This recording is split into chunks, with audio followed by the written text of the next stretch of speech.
memes, and markets. I just wanted to double tap on the doomerism around AI. I think we touched on it briefly, but I would love to dig a little bit deeper into that, Casey. So, like, in terms of, like, let's say jobs, right? How a lot of people, or I guess the AI people, when they first said, like, oh, jobs will be gone like the next few years, and they've since walked that back. With your lens of analysis, how likely do you think people are to lose their job in the next like 5 years? I mean, Keith, definitely, right? We've established that the singularity is coming for you. The so obviously the answer is it depends, of course, right? Like certain jobs are going to be more insulated than other jobs, and also, you know, first just to like return to the ideas about hype, right? Remember that when people are saying it's going to take your jobs, it's kind of like those people, like all the other bad things they might say about AI, like, oh, it's got hallucinations, right? Part of what they are saying there is a single signal of like, our stuff is so powerful, right? And if some CEO comes out and was like, our product is the best thing in the world, like, okay, cool, you should be saying that, like, fine. But you saying that doesn't mean that it's gonna be as good as you say, right? So take that with a healthy dose of skepticism. The other thing that's going on there is that uh, they're like simultaneously trying to scare the quote unquote average person because their thing is so powerful. And then they're also talking to like all the CEOs out there where they're like, hey, Bezos, by the way, you're going to be able to lay off everybody. Like, you should invest in us, right? That's the kind of thing that's going on, which is genuine. Like, that is kind of scary. But I am skeptical that we will have the level of like artificial intelligence achievement that they need in order to lay everybody off. That won't stop them from laying a ton of people off in anticipation of this, and then having to hire some people back. And we've seen that in a couple of different industries already. So like, go look for the major layoffs and how those things are related. And also some of the layoffs, like if I'm laying people off, so I'm a CEO, I've mismanaged my company. Like I've over leveraged myself. Whatever. I've made some mistakes, right? And I need to lay off 15% of my workforce.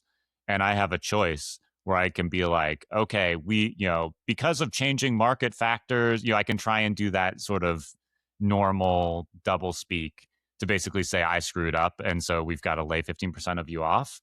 Or I can say, as a tech forward company, we've decided that we want to lean in to the new artificial intelligence wave and be a leaner, more efficient company for our shareholders.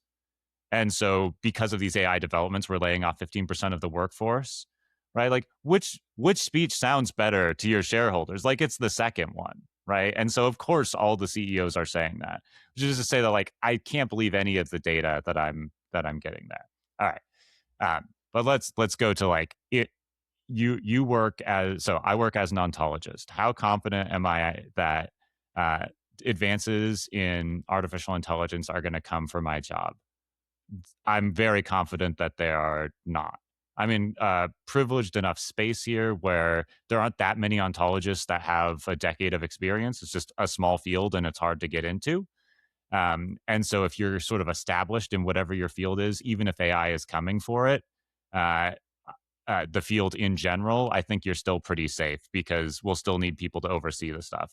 The people who are most in danger are entry level positions in fields where AI can do some of those things, because AI can do some of the quote unquote menial tasks. But that's going to have a cost in the medium term, right? Because now instead of hiring a bunch of, let's say, interns and entry level people who then become journeymen or like mid-level performers that can then outperform the artificial intelligence if the AI doesn't grow as fast as I'm claiming that it won't grow. Now they'll have gaps and they'll need people to fill those sorts of spaces. So I think that it's going to change the sorts of tasks that we need people to do. And so you should be thinking less about how can I accomplish like the immediate rote menial tasks, you should know what they are, but you can even offload some of those to AI. And you should be thinking instead, what does this task do functionally in the broader picture? Like, how do these pieces fit together? And how can I find the right way to sequence them, or why this stuff really matters? Um, but to me, the existence of new technologies always spawns new jobs too, right? Like, uh, when you have people, scribes, writing books, and then the printing press doesn't mean that, like, oh, everybody's out of a job, right? It means that now we need people operating printing presses, and we have the ability to have more authors or something like that, right? Same for a photocopier.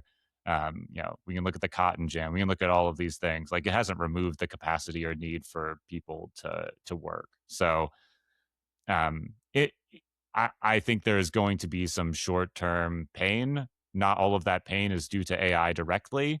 You sh- I think there will be definitely layoffs. There'll be a lot of layoffs that are attributed to AI. Not all of them will be caused by AI, but it'll be a useful enough scapegoat. But as technology changes, you should figure out how you can be better in uh, better leveraging that technology, and position yourself in places that um, uh, like new niches that technology will create. So Love it. yeah, not crazy afraid. Love it. Love it. Hey, you made it to the end of the clip.